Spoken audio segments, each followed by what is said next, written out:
अरे सीमा। सीमा की सास ने सीमा को आवाज लगाई। जल्दी आ इधर। सीमा जल्दी से दौड़ती हुई आई और बोली, क्या मां जी? अरे कल मेरी दीदी आ रही है, तेरी मासी सास, 4 धाम की यात्रा पूरी करके।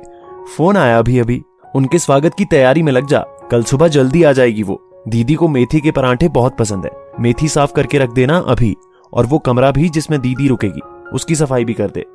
सीमा मन ही मन सोचने लगी, शाम के 6 बजे हैं, रात के खाने की तैयारी भी करनी है, कमरा भी साफ करना है, और मेथी साफ करने का फरमान सासू माँ का वो भी पूरा करना है, और सुबह जल्दी भी उठना है।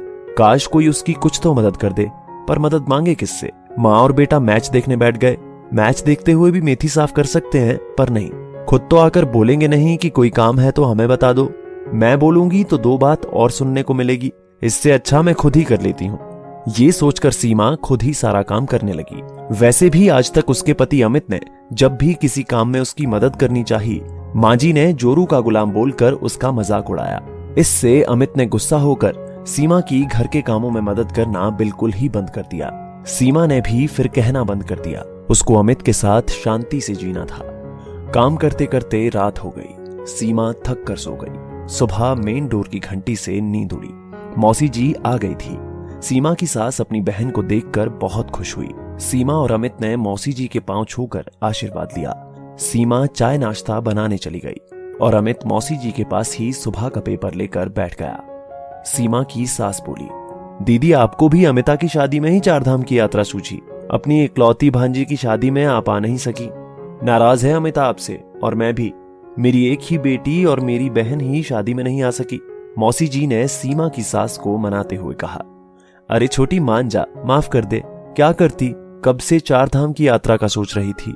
ये सब लोगों का साथ बैठ गया तो जाना हो गया, नहीं तो वापस हमेशा की तरह मेरा ये 4 धाम की यात्रा का सपना अधूरा रह जाता। अच्छा चल छोड़, ये बता मेरी भांजी कैसी है, और दामाद जी, शादी की और सारी बातें बता मुझको फुर्सत से, तभी तो सीधा तेरे पास आई हूं। सीमा की सास की आंखों में बेटी और दामाद का नाम लेते ही चमक सी आ गई और बोलने लगी, क्या बताऊं दीदी आपको, किसी की नजर ना लगे मेरी बेटी की किस्मत पर। इतना अच्छा ससुराल मिला है उसको तो उसके तो भाग खुल गए। बस आपकी दुआओं का असर है। आप हमेशा बोलती थी उसको कि अमिता बेटा तू तो राज करे, ऐसा ससुराल मिले, और देखो दीदी वो सच में राज कर रही है। ये सब बोलते हुए सीमा की सासू माँ फूली नहीं समा रही थी, और दामाद जी तो हीरा है हीरा। अमिता बता रही थी कि उसने अभी तक सुबह की चाय नहीं बनाई इन 6 महीनों में। दामाद जी को सुबह जल्दी उठने की आदत है, सुबह की चाय वही बनाते हैं सबके लिए, और अमिता को उसके कमरे में चाय देकर आते हैं। क्या बोलते दीदी उसको, बेड टी। ऐसा बोलकर सीमा की सास जोर जोर से हंसने लगी। अमिता की छोटे बड़े कामों में मदद करने के लिए हर वक्त उसकी सास, उसकी ननद और दामाद जी हर वक्त तैयार रहते हैं। अमिता किचन में काम कर रही है तब दामाद जी उसको आवाज नहीं लगाते, खुद ले आते हैं अपना सामान। बहुत ही संस्कारी लड़का मिला है दीदी।